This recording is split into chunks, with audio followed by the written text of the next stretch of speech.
Friday after work, in between routes or whatever, first, but I went into the building and was talking to some people. I said, I've had a hankering for Italian food all day, you know. And I said, normally I don't have that for Italian food, you know, I don't care. And this guy starts talking, and he said, oh, Dee, if you want, this place down the road makes wonderful Italian taco pizza. I said, oh my gosh, I haven't had taco pizza forever. And we started yip-yapping, you know, about taco pizza. And I said, that sounds good, that sounds good. I said, I think I'll see about going. And he said, well, I got a trip that's going that way, so if you go, he said, stop, pick me up, and I'll go with you, I'll buy your supper. I said, okay. Well, in my head, I'm going to call Chris, and I'm going to call Lita, and da-da-da, you know, we'll meet you there, no problem. And so I picked up the phone, started calling this lady. She made a comment, and she said, yeah, go ahead. She said, call your husband and tell him that you're not coming home, you got a date. And I said, excuse me, I don't play that. I said, I don't play that. I don't play that with my husband. I don't go there. Yeah. I mean, I cut her off right there.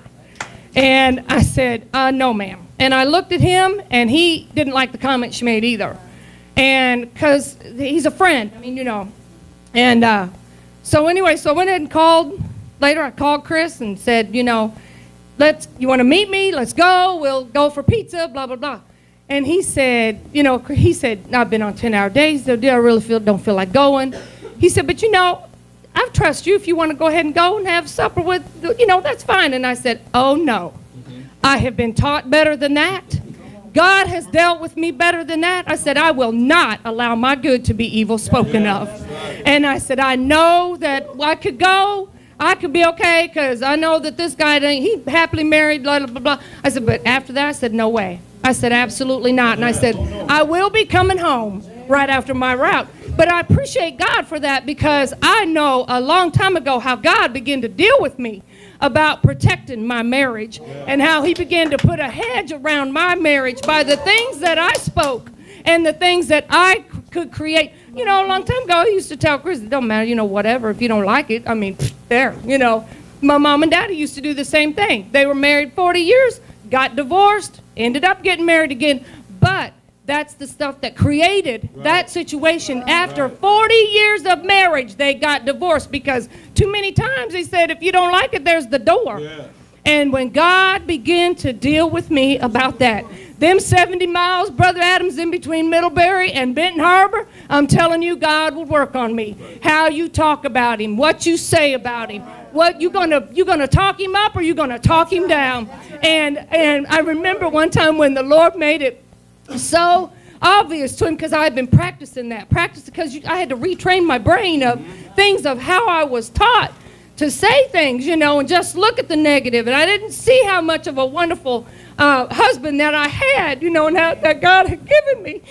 And so I began to practice it, and Sister Dolores come down one day, and she made the comment to Chris about, she said, oh, I hear about you all the time and how wonderful of a husband that you are. Your wife talks about you all the time. And it floored him.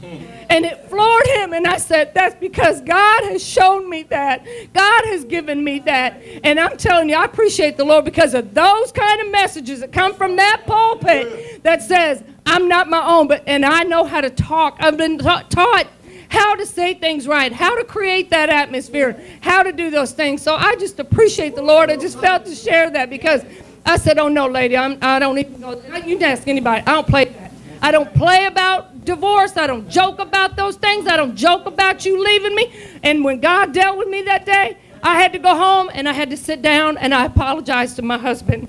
I said, I'm sorry. I will not say those things to you ever again. I said, God told me I'm in this for the long haul. So if anything happens, you're going to be the one. It's going to be on you, not me, because I'm in it. So whatever happens, I'm in it. You know, and I just appreciate the Lord because he's taught me from the things that's come across the pulpit. He has showed me and taught me how to use my words to protect my marriage. And I appreciate the Lord for that.